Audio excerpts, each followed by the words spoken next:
Hi. When I talk to my patients about kidney disease, a lot of them will often be surprised.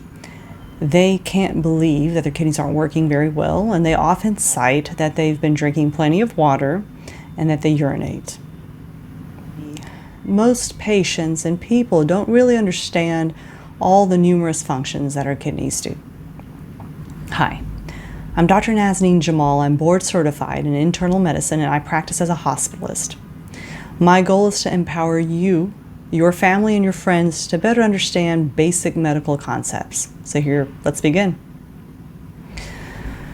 The kidneys are remarkable organs. They do a number of things, and the number one thing that people usually think about is they make urine. And once we're done with eliminating our urine, we don't really think about it again. But let's talk about and take a deep dive into what our kidneys do. And this is in no order. We will begin with talking about blood. So blood consists of many things such as cells and protein and factors and all sorts of products. But the red blood cells are of special importance. They're made in our bone marrow. They need a very special ingredient called erythropoietin, or EPO for short. People whose kidneys have damaged over time have trouble synthesizing or making this hormone. The kidneys make the hormone, they supply it to the bone marrow, and the bone marrow uses it to make blood. For patients who have advanced kidney disease, they have to have injections. Also think about acid. So we're familiar with industrial acids and acids in the laboratory. A lot of us have learned in science that you have acid and base, and then water is the neutral. Well, our bodies also have acid, and our kidneys are responsible for regulating that acid in a tight range. Okay, if we have trouble excreting the acid, then there are problems that happen as a result.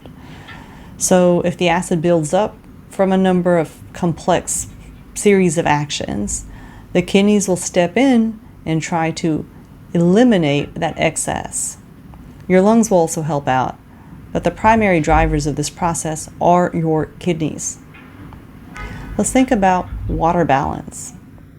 So the human body is made up of a lot of water, and we drink the water, we eliminate the water through urine, we also lose water through sweat, and we lose water through our GI tract. Think of your small and large intestine.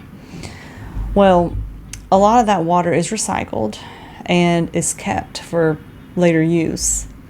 But when it comes to your kidneys are responsible for excreting excess water. Okay? So if your kidneys have trouble doing that, then the water will build up. Think of swelling from face to toes. Some people won't swell all over. Some people will swell in just their legs or maybe their abdomen.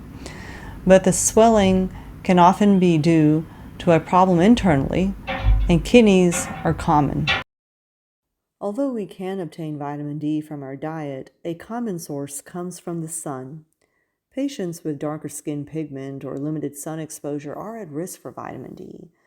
With UV radiation from the sun, our skin produces an immature version of vitamin D that needs to be further processed. After going through the liver for the first chemical reaction, the vitamin must then proceed to the kidneys for the final reaction, producing the mature and active form of vitamin D. For patients who have difficulty with kidney disease, they often need supplementation in the form of vitamin D. And then we also have electrolytes. Okay, when we think of electrolytes, we think of those powdered supplement packets. We think of Gatorade, Powerade. Well, our body is filled with electrolytes. Think of sodium, potassium chloride, magnesium. Potassium is a star player for patients, especially in internal medicine. And the body is responsible for regulating your potassium levels within a very tight range. Okay, if it gets too high, your heart can develop cardiac abnormalities such as serious heart rhythms that can lead to death. If it gets too low, the same thing can happen. Right? And patients may often develop symptoms such as numbness or cramping, or tingling is what they often describe in their fingers and toes.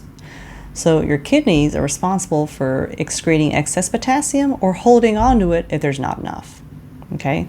And there's processes in place for other electrolytes as well. And then finally, toxins. A lot of drugs, food, things that we ingest or supplements are metabolized and processed by the kidneys. The liver does some work here as well, but a lot of it is done by your kidneys. And if your kidneys aren't functioning very well, those toxins will build up in the bloodstream. They can often cause changes in other electrolytes in your body. It can also cause changes in your mental state, leading to lethargy or drowsiness, and in severe cases, leading to a coma. So here are a series of functions that your kidneys do that I hope you think about the next time you're contemplating what all your kidneys do for you. Until next time.